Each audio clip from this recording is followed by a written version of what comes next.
Good. I hope it's going well. As you know, once again, our offices are where they are, and if you need anything from us, please let us know. Still getting through the transition, but it seems like you're, from all accounts, from everything I'm hearing, you're all doing really well, which was just what we thought would happen. I have a couple of announcements, and then we're going to go right into the session quickly. One, we're going to make a ritual of this. It's on this medallion. This is this Latin motto that we did last time. Does anyone remember what that is for the Honors College? What's our Latin motto? Come on, all together. Okay, try that again.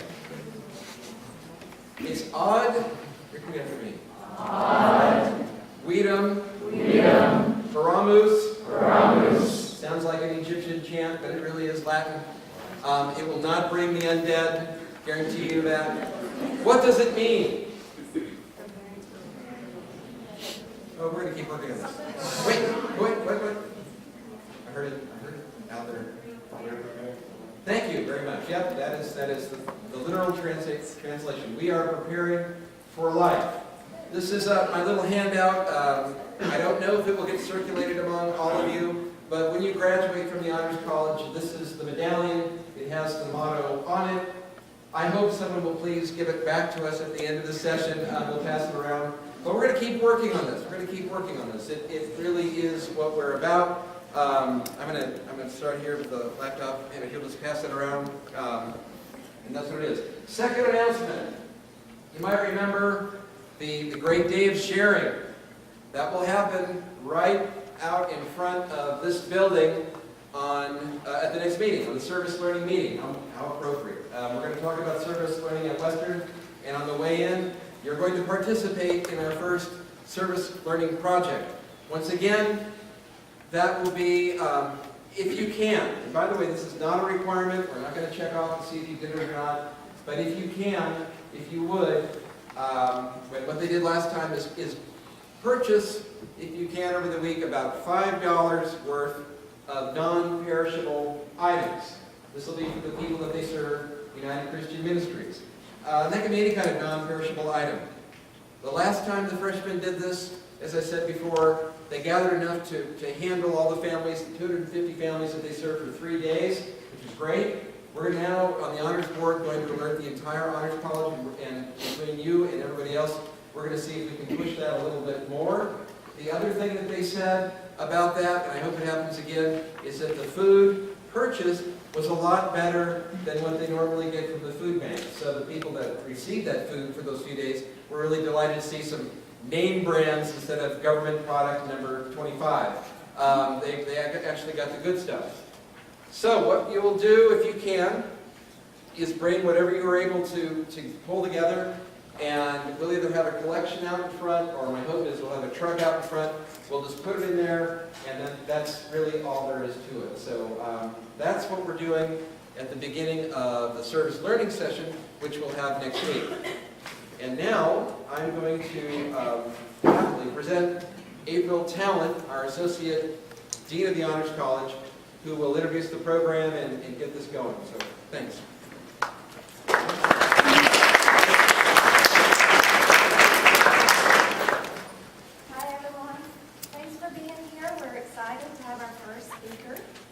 This is Maddie Davenport, and she is the Associate Director of the Writing and Learning Commons.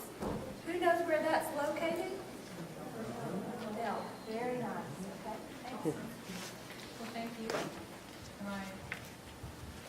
I'm making funny noises, but it's not really picking me up. See if that works. Anybody hear me? Oh, it doesn't? Ooh, Okay. yeah. We're good. We're on. I can't see you back there. So. All right, so today I'm going to talk to you a little bit about how to avoid plagiarism, but most importantly, how to make sure that your voice is heard over the other voices that you might have to include in some of your papers. In high school, it's very common for professors to expect knowledge repetition or regurgitation, so do you know what this person said? Whereas in college, we're looking a little bit more for original content. We're looking for knowledge production. So we're looking for you to use your have to say. So there's a little bit of a difference there. All right, so how many of you have ever had to cite a paper before? Good. How many of you know why? Tell me. So you're not plagiarizing, yeah, you're not stealing.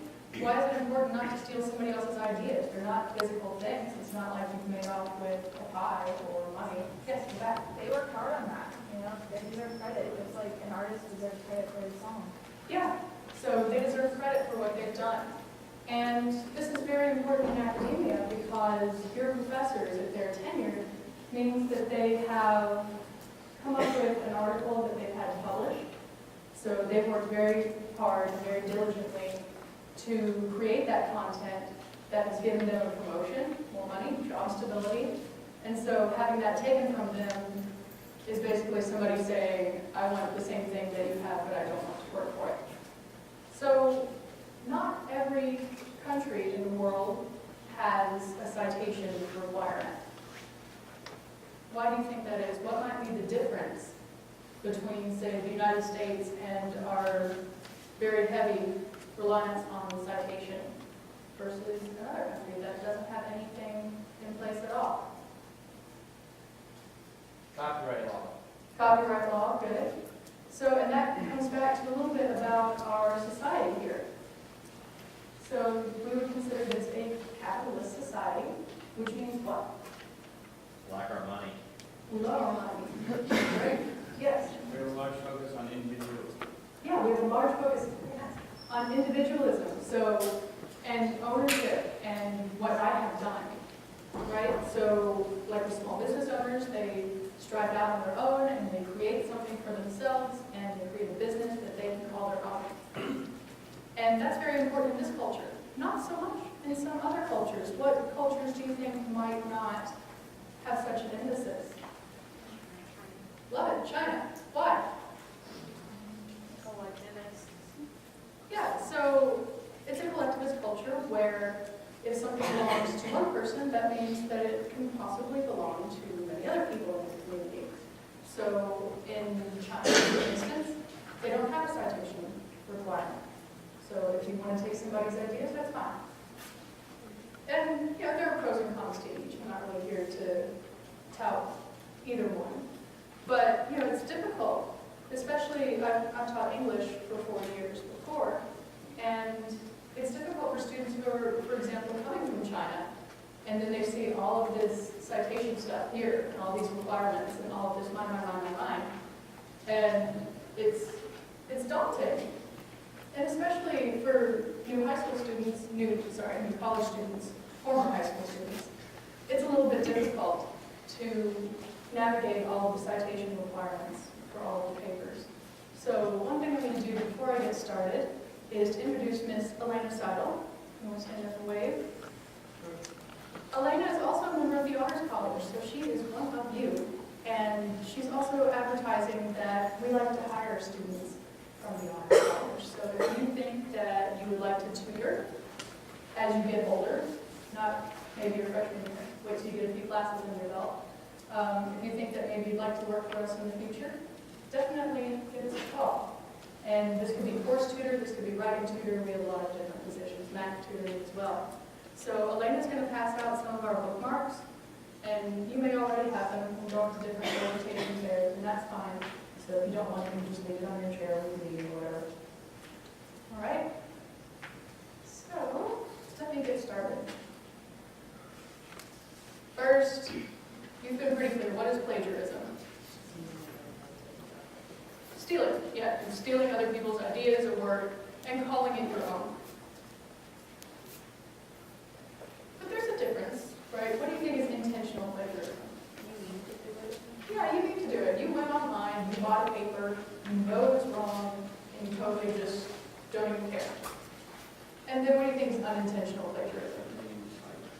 Yeah, maybe making a mistake in citations or assuming something is common knowledge and maybe just not citing it because you think that everybody knows this. So the university policy verbatim is plagiarism is the intentional or unintentional representation of another's ideas and or words as your own. So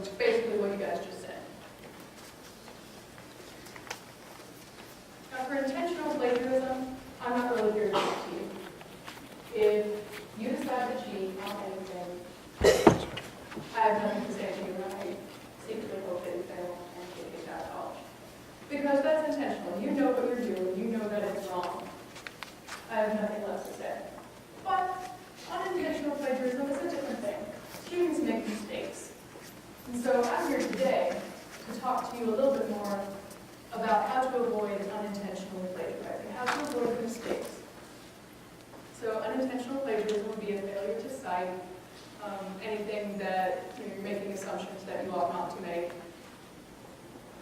Here are a couple of definitions to tell you some of the different ways that you can unintentionally plagiarize. So there's patchworking. So, and I know I was guilty of doing this in high school because I didn't know any better. But I would take maybe a paragraph from this source and a paragraph from this source and make a paper out of that, right? So if it's not all from one source, then it's not exactly just taking the whole thing. But it turns out that was plagiarism, and it's a good thing my teachers didn't care. But when you get to college, we care and we know. So there's idea of plagiarism, so saying, I thought of this, when really you read it somewhere else, some other article online. There's close paraphrasing where you just change like 1 or 2 words. There's misrepresentation, so like libel or slander, saying that the words that came from this article mean something that is completely out of context for that article. And you see this happening on the news a lot, right? People will do these little sound bites of what a politician or somebody else who's been interviewed is saying, and say that that's what they said. And they move the context around to make it mean what they'd like it to mean. And then leaning too heavily on one source. Remember, I'm talking about you having a voice of your own. And so if you're going to lean too heavily on just one source, you're not getting your voice heard. All right. So when is it okay not to cite something? It's common knowledge. Common knowledge. Okay. When do you need to cite something? It's not common knowledge. Yeah, if you read it online, it's not common knowledge, it's very specific. So, an example, and I tried this earlier in the workshop, and not everybody can finish the phrase, but we'll see. You guys are honors kids. So, finish my rhyme. In 1492, good. So that would be common knowledge, right? You all know, anybody who went through elementary school in America can probably finish that phrase for you. All right?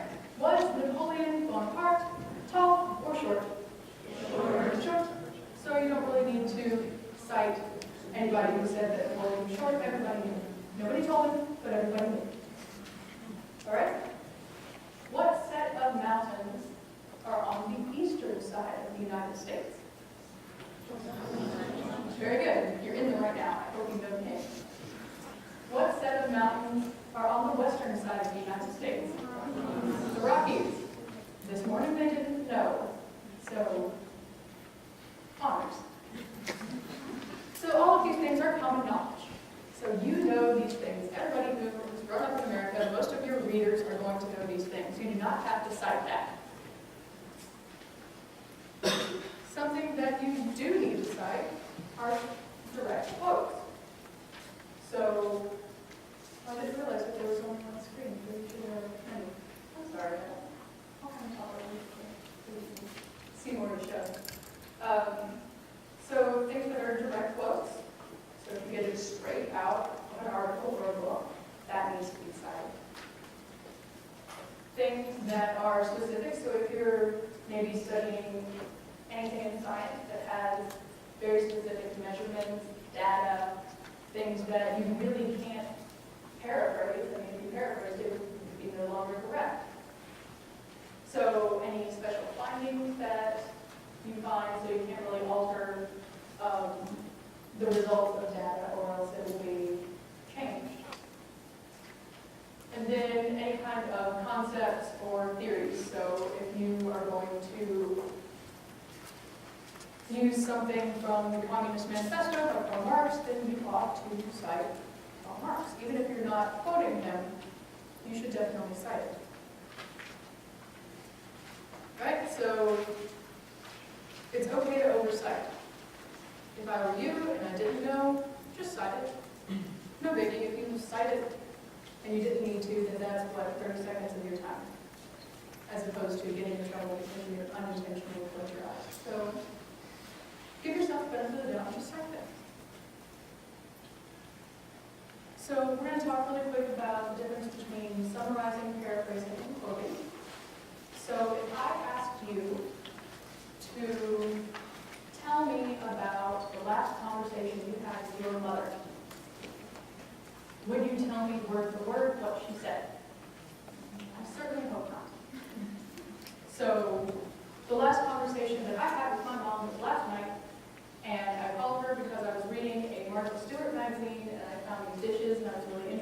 what she had to say about them. My mom's an antique appraiser, so it's not weird. It's just what we talk about. So, I called her, and the result of that conversation was, before World War II, Fiesta ware used uranium in their dishes, so you should not eat off of the red ones. And now you all know the important part of that conversation.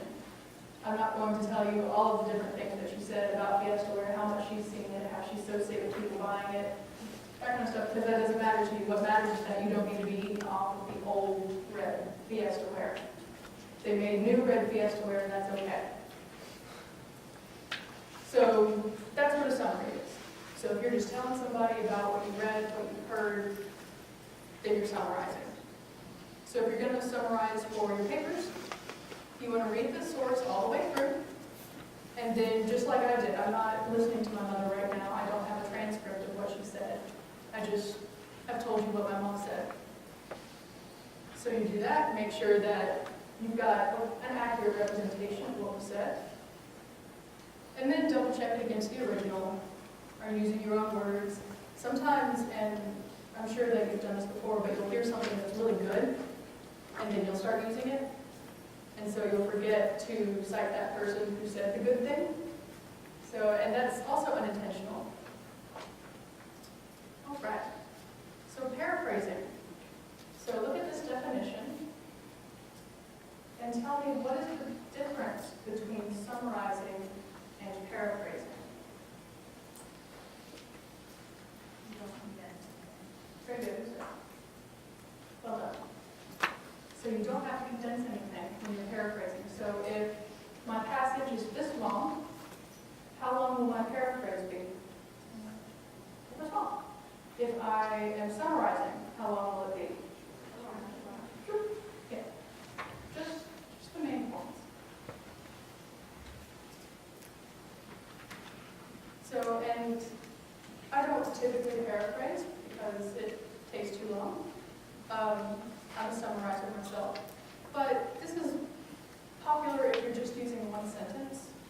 So if you read a sentence and you want to just give the gist of that sentence, then you can rewrite that sentence in your own words, and you still have to cite it. No matter what, you still have to cite it. But that's paraphrasing. And then we have quotes. So why would you use a quote in a paper? Because you can.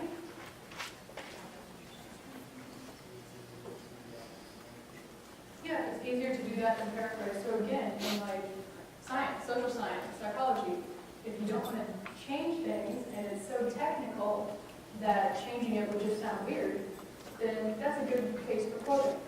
If you are an English person, you would use a quote if you're going to talk specifically about the language that is used.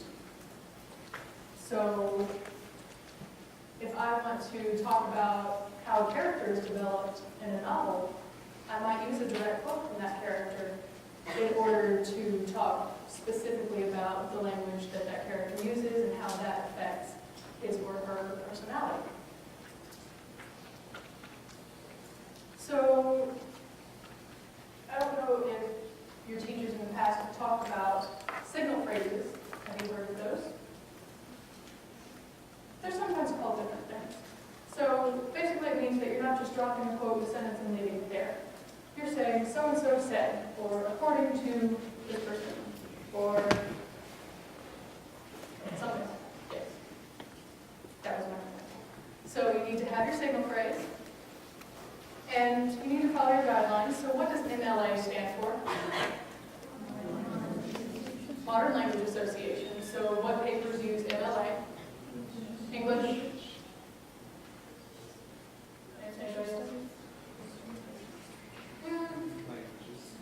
Yeah, a lot of the languages. So if you're writing a paper about the French language, you use MLA. What does APA stand for? Pardon? American Psychological Association. Thank you, sir. So the American Psychological Association, who uses this? Psychology, sociology, a lot of nursing, social work, teaching. students, you'll be using APA a lot. All right? What's IEEE for? Yeah. So technology, computer science, engineering, along the lines of things like that. History uses Chicago and Arabian. So that's the thing with the footnotes. If you've ever seen those really tiny footnotes. So, okay. So let me give you a couple of examples. Example time. So those of you who can't see, sorry. So the example is a paragraph from our website about Base Camp Halloween. Those of you who don't have time, you can read it. Kind of seems rude to make everybody else wait since they can't see it. So an example summary is this big, so it's about half the size of the original text. And there's a citation at the very end. Even though I'm not quoting anything, I'm still citing it because it's not my idea. It's not what I came up with. It's not my program. So there's still a citation at the end, even if you're not using the quote. And if you don't take anything else away from today, that's what you should take. Because a lot of students think, if I'm not quoting, I don't have to cite. And that is not true. And so, people in front, what do you notice about the paraphrase? How long is it?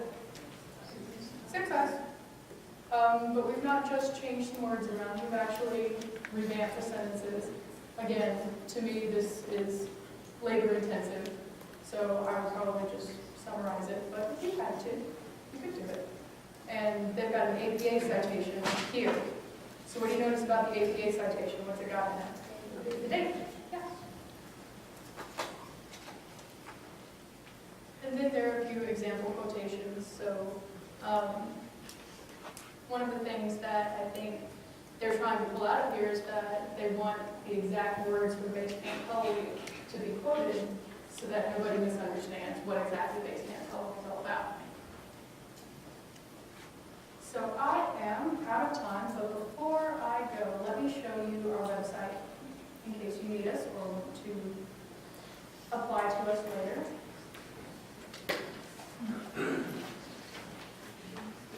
So if you go to the school's website, you just type WaLC in the top. That'll get you to the Writing and Learning Commons, which is what the tutoring center is called here on campus. And one of the things I want to show you is on the left-hand side, there's this little button for writing support. So if you are writing paper and it's 2 a.m., I'm sorry, but we're not open then, so we can't help you with it if you are writing that late at night or early in the morning. So instead, you're welcome to come on to our website and see our resources. So if you're using APA and your teachers have only ever taught you in one way, then that's difficult, right? It's a completely different thing. It's like learning another language. So you can click on our APA link. And we have a little PDF file of how to cite some of the most common things in APA. So you're going to be using a lot of electronic sources from our library. And so this guide will really help you to format your paper and to cite some of those really common sources that you'll be using. So, I'll show you a little bit more on this page. Also, if you need help with a specific kind of paper, so for example, an annotated bibliography, some of you have probably never done that before. Nobody's ever asked. So you can click on annotated bibliography and look at examples of what it should look like. For example, for future reference, this is what it looks like. It's a source and the important parts of that source written in a paragraph. And then finally, if you're interested after this year, please click on our employment link and consider coming to work for us. We would love to have you. I think that's all I have to say. I'm 3 minutes overdue. Thank you.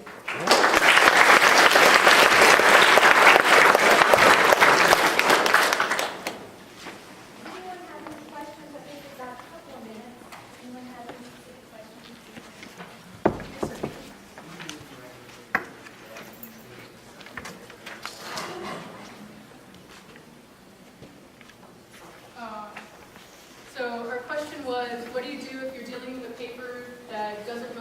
anything that's common knowledge.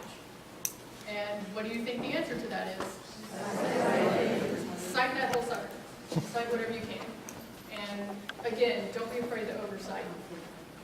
Better safe than sorry. Yes, ma'am. One of the problems I normally run into is like I read nonfiction, but I'll remember something from like 5 years ago I read, but it's definitely not common knowledge. It's very specific. But how would I cite it if I have absolutely no idea, like, who said it? I love Google, honestly. So go find a source. Yeah. And I mean, I've done that before. I've done the exact same thing. Like, oh, I read this thing like 4 years ago, and that would be perfect for my paper right now. But I Googled the sucker, and you'd be surprised what you can find on Google. And then if you're concerned about the common knowledge thing, poll your friends. And if they have any idea, if they can finish your rhyme for you, then it's good. If they are clueless, then go ahead and cite it. Yes, ma'am.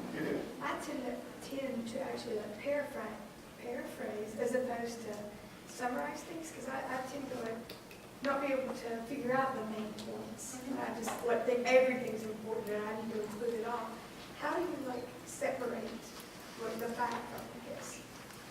That would be actually in your reading process. So as you're reading, make sure that you have a pen in your hand and you're circling main ideas for every paragraph as you go through. And maybe like on the side of the page, by the time you get done with the page, write down what were the main ideas for that page. Because I'll also do that too. I'll think, oh, this is important. I'll just put it all in here.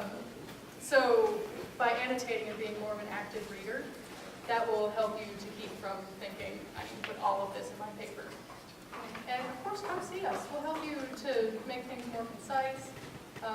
That's another thing about college writing. A lot of times, your professors will say, I want you to write 3 pages and no more than 3 pages. And that's really hard for some people, because you just want to stretch it out, because you've been taught, I have to stretch it out, I got to get to 5 pages. So, that can be something that's a little bit difficult for newer writers. Yes, sir. After like the sources have been out for a while, is there ever a period where it doesn't have to be cited anymore? Depends on your discipline. So for example, English, no. So if I'm going to cite Shakespeare, I'm going to cite Shakespeare if I'm going to use him. And the same goes with things like the Iliad or the Odyssey. So instead of just citing Homer, I would cite the book that it came in. So you would cite the editors instead. So a lot of those older things that you would assume are common knowledge, you might also want to cite the editors of the books that the history is in. So that does depend on your discipline a little bit. So you're going to be citing like a golden rule or something, you should be citing the Bible? The Bible is different. And there's actually an MLA citation for the Bible specifically. I know. So you would cite, depending on if you're quoting it directly from the Bible. So if you're going to use the direct quote from the Bible, verse, whatever, I'm sorry, I don't remember the verses very well. It's been a while since Sunday school. So you would cite the translation of the Bible, King James, which is a newer version, Aramaic. So you'd have to figure out which version am I using and what can I cite. If you're just going to say, do unto others as you would have them do unto you, that's kind of a common knowledge thing. Most people know the goal. Yes? What about like if you're just common knowledge for your study life? In like say anthropology, it may be common knowledge that like the layperson won't know about, but like everybody in that department would know about, things like that. Generally, it's by the readership. So if everybody reading your paper is going to know that the Norman Conquest was in 1066, then I don't really need to cite that because in my field that is common knowledge. It's integral to the English language. Okay. Thank you, Maddie. Can we have another?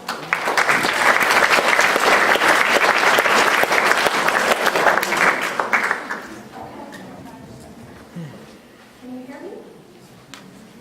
Okay, thanks. Okay, so again, I'm the associate dean of the Honors College and just came on board about 3 months ago, and one of my responsibilities that I'm really excited about is undergraduate research. So today I'm going to spend a little bit of time talking about this, and I'm interested in your questions.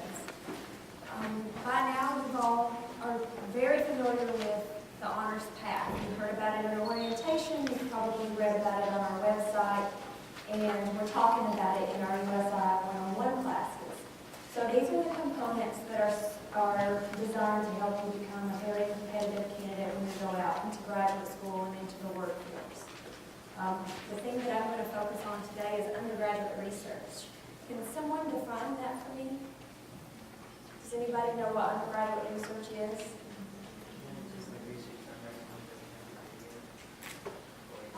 Research done by anyone that doesn't have a degree yet? Well,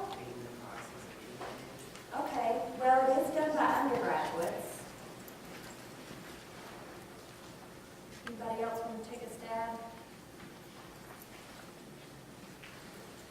It's a collaboration between the students and a faculty or staff mentor where they investigate a problem or delve into a subject, and most importantly, they share that with the academic community. So, you're asking me, why should I do this? I've already got online quizzes, exams, I've overdosed on caffeine, staying up, reading all my assigned readings, hundreds of pages, or if you're in the WaLC class, thousands of pages, right, in this USI class. Why should you do it? Well, what I did is I polled some of our undergraduate students who are honor students just like you. I also polled some of the faculty and asked them their opinions. So these are some comments from your fellow honor students who have participated in undergraduate research. This is Leah Rhodes, who is an English major, and she recently presented at one of the venues that I'll speak about Shakespeare. And she called, her first comment is that she called undergraduate research fun. How many of you thought that undergraduate research could be fun? There you go. We got 1 out of 200, that's not bad. 2, 3, okay, undergraduate research can be fun. She finds it fun because she got to explore a subject that the class time didn't allow, a little deeper, and she found the process very rewarding. She got to ask the questions, find the answers, and she found that very rewarding. Another student is Mira Yushifif, and she is a chemistry major, junior, and I did not pay her to say this. She said, undergraduate research is one of the greatest and most marvelous experiences you can get for a future career. So she called it marvelous. I never thought I'd hear that about undergraduate research from a student. She also talked about how it has helped improve what we call soft skills in higher education. There's an outcry from employers that our employees are producing these graduates that have no soft skills, and that's your people skills, your communication skills. And so she says that this helps fine-tune those communication skills, participating in this type of research. Another couple of reasons to participate that you may have expected is, number one, it does look really good on a resume or your graduate at-school applications or professional school. And I can speak from experience on this. I have for several years been on the selection panel for a dietetic internship board, and the match rate for dietetic interns in the United States is 52%. So that means about half of all the students who apply for a dietetic internship do not get one. And so I sat on a selection panel that's very competitive, where students from all over the United States try to come to our internship at Western. Undergraduate research is very valued in those rooms when you're sitting with those selection panels who are making those decisions. It's made a difference in whether or not we select someone. You don't want that section of extracurricular activities to be blank. You want undergraduate research shows that you have certain skills that graduate schools are looking for.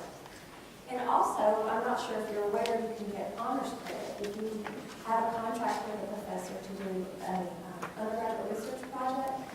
Then you can earn your 3 hours of honors credit that's required for that particular semester. So there's lots of reasons to do undergraduate research. And some of the faculty, I asked, what does it take to do undergraduate research? And this is Dr. Brent Kinzer, who's an English professor. Does anybody have Brent? Or Dr. Kinzer? And he says that all it takes to start is a will to start, and the ability to turn that will into action.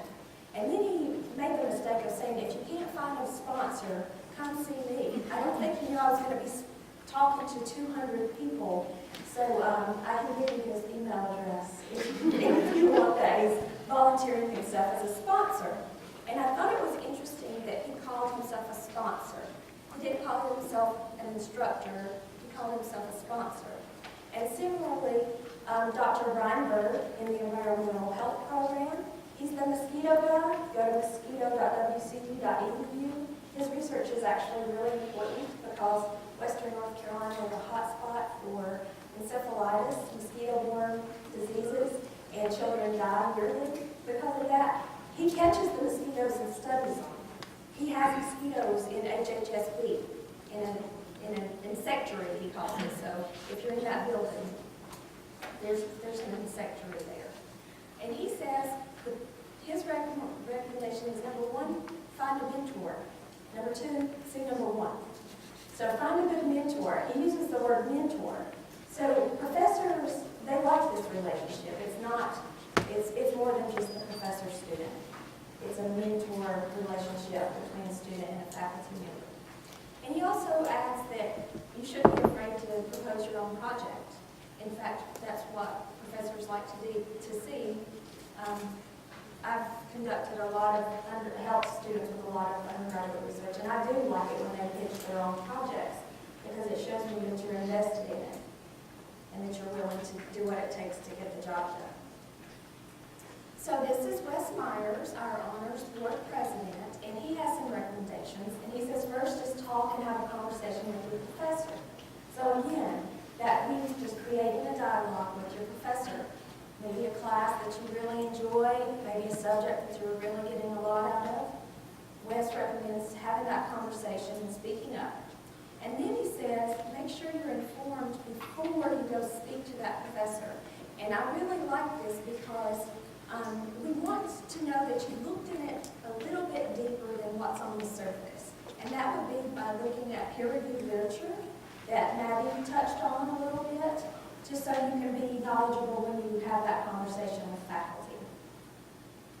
How do you get started? Well, this is from the Rev again. She says, recognize your passion and your interests. So if it's somewhat related, if the coursework is related to one of your passions, don't be afraid to seek out a mentor that's doing similar research. And she has actually reached out across disciplines and is working with a professor that's not even in her department. And she likes that. And that's very much valued. In the healthcare field, I know that's valued. That's the field that I practice in. So if I've convinced you to pursue undergraduate research, I want you to know that the Honors College is committed to supporting you in your endeavors. First of all, we have a forum for you to share with the academic community what you found through your research, and that's the Undergraduate Expo. It's held every spring. It's a 2-day event, and in 2015, it's going to be held on March 23rd and 24th. That's a great avenue for you to display your research, and it's a very simple online registration process. If you go to our website, this is a screenshot of the undergraduate research website, and we'll have a form there for you to be able to fill out. The next way that Western Carolina University and the Honors College supports your undergraduate research is through facilitating students to be able to travel to NCUR, which is the National Conference on Undergraduate Research. This will be held in April 2015. And as if you were here for orientation, you heard Dr. Wellsback say that we were second in the nation in terms of accepted abstracts, and that was hundreds of schools that were in there. So we want to beat that number in 2015, and you can help us do that. It'll be in Eastern Washington University. So we're going to travel by plane, and there is some money available and funding available. Probably not pay for the whole trip, but at least help offset some of the costs for that. And lastly, we do have some academic project grants up to $400 where the students apply for them to pay for equipment or supplies or travels, so that if you get accepted to a state or national meeting with your mentor, then you can actually attend and be part of that academic community that we want you to be immersed in. And I just provided an example of Dr. Tracy Zontek's. Some of her students, they go every year, the ASSE students go to this conference every year. They always win poster awards. They won national poster awards for their work. So these are just some ways that we support you at the Honors College. I think that undergraduate research is fun, it is rewarding, it helps you build a relationship with a faculty member. These are the people that are going to write your letters of recommendation. And it's very painful as a faculty member when students ask me for a letter of recommendation and I don't know them outside of class. It's quite easy when I've done a project with them. To get started, figure out what your interests are, connect it to the content of your classes, and just have a conversation with your faculty member or a staff member. And know that we support you in undergraduate research through our expo in the spring, through Incur, and also by providing the academic research grants. Does anybody have any questions about undergraduate research? Is this thing on? Okay. Do you know if the university was that got first and accepted? Do you know Dr. Rellsback who got first place for accepted abstracts? Yeah, this year, it's always the host university, so it was Wisconsin lacrosse. Wherever the host university is, they're always going to make sure they're number one. Pardon? That's a great, we can't host it because we don't have enough hotels. Or restaurants. I mean, we can dump them out probably, but unfortunately, it's about 3,000 or 4,000 students at least, and all the faculty, and we just can't do it. I can also add that every year there are at least 1 or 2 freshmen who have a project accepted for the National Conference for Undergraduate Research. It's almost always out of this group, so you might want to give it a try. If you have any other questions, feel free to stop by the Honors College office in Folsom, or shoot me an email and I can help you with any questions you may have. Thanks for coming.